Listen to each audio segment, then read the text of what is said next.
मुझे जानकर हार्दिक प्रसन्नता की अनुभूति हो रही है।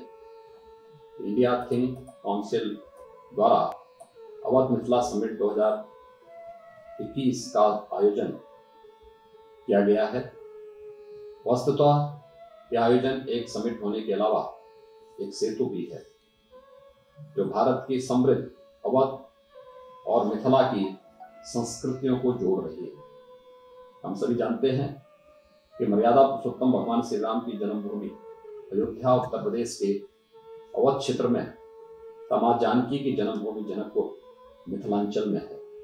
इस प्रकार प्राचीन काल से ही अवध और मिथिला के मध्य प्रगाढ़ सामाजिक, सांस्कृतिक और धार्मिक संबंध रहे हैं। भगवान श्री राम और माता जानकी द्वारा प्रस्तुत उदाहरण के कारण ही हमारी संस्कृति पूरी दुनिया में सर्वश्रेष्ठ संस्कृति के रूप में जानी जाती है। महाराजा दशरथ और राजा जनक का अटूट संबंध था। इसी प्रकार अयोध्या तथा जनकपुर के बीच प्राचीन काल से गहरे रिश्ते रहे हैं। श्री राम कथा में अयोध्या धाम और जनकपुर धाम अभिन्न रूप से जुड़े हैं। वर्ष 2018 में मुझे जनकपुर में श्री सीताराम विवाह पंचमी महोत्सव में सम्मिलित होने का सौभाग्य प्राप्त हुआ था। प्राचीन समय में जनकपुर धाम ज्ञान और कौशल का केंद्र था।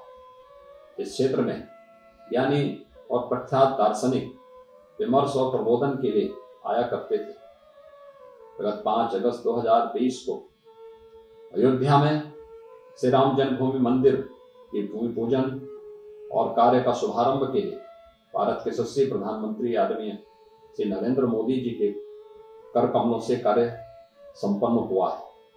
श्री राम मंदिर के निर्माण के लिए लगभग 500 वर्ष की एक लंबी अवधि के दौरान कई पीढ़ियों ने संघर्ष किया।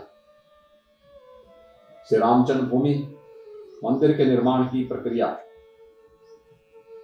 एक भारत श्रेष्ठ भारत को जोड़ने की प्रक्रिया का ही हिस्सा है। मंदिर का निर्माण प्रारंभ होने से जनकपुर वासियों को भी अत्यंत प्रसन्नता की अनुभूति हुई।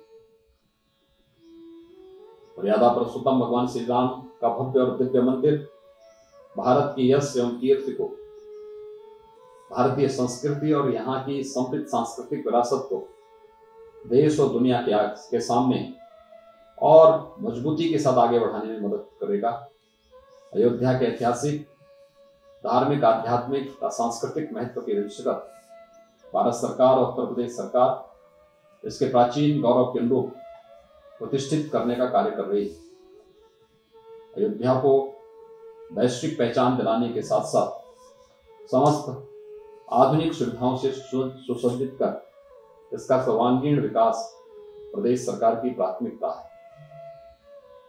दीपोत्सव की प्राचीन परंपरा को पुनर्जागृत और पुनर्प्रतिष्ठित करने के उद्देश्य से प्रदेश सरकार द्वारा दीपावली पर्व के अवसर पर प्रत्येक वर्ष अयोध्या धाम में दिव्य और भव्य दीपोत्सव का आयोजन किया जा रहा है।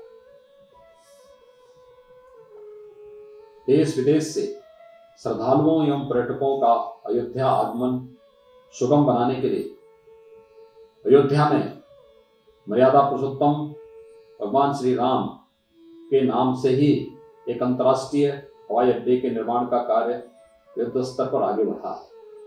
अयोध्या में राष्ट्रीय दशरथ मेडिकल कॉलेज का संचालन प्रारंभ हो गया है। अयोध्या जनकपुर सीधी बस सेवा के माध्यम से श्रद्धालुजन भगवान श्री राम की जन्मस्थली अयोध्या धाम, माता जानकी की जन्मस्थली जनकपुर धाम के बीच की दूरी को सुविधापूर्ण ढंग से तय कर सकते हैं। अवध और मिथिला दोनों अत्यंत प्राचीन संस्कृतियां हैं। इनमें सांस्कृतिक व धार्मिक पर्यटन के पार संभावनाएं हैं। अयोध्या को सुगमतापूर्वक माता सीता की जन्मभूमि से जोड़ने के उद्देश्य से राम जानकी मार्ग का निर्माण भी युद्ध स्तर पर चल रहा है। मर्यादा पुरुषोत्तम भगवान श्री राम हम सब की सांस्कृतिक विरासत की पहचान ही नहीं, अपितु विश्व में मानवीय संबंधों से सबसे प्राचीन स्रोत आदर्श भी है। धर्म ही सदैव से सदाचार और नैतिकता का प्रेरणा का स्रोत रहा है। रामायण की धार्मिक कथाओं व प्रसंगों ने जनमानस को सद्मार्ग का दर्शन कराया है। मुझे प्रसन्नता है India think council Bharatiya Samaj के आदर्श आध्यात्मिक एवं सांस्कृतिक मूल्यों को बढ़ावा देने के लिए निरंतर प्रयासरत है। इस परिप्रेक्ष्य में अवध मिथिला समिट 2021 एक सराहनीय पहल है। इससे जनमानस मर्यादा पुरुषोत्तम भगवान श्री राम और माता जानकी से जुड़े हुए प्रेरणादायी प्रसंगों से परिचित होगा। माता जानकी का चरित्र हमारी सांस्कृतिक चेतना की केंद्रीय भावना है। इस दृष्टि से समिट की थीम सीतान्वेषण अत्यंत महत्वपूर्ण है। मुझे आशा है कि आयोजन अवधी और मैथिली भाषा भाषियों और उनकी बहुआयामी सांस्कृतिक, आध्यात्मिक एवं साहित्यिक विरासत को उजागर करेगा।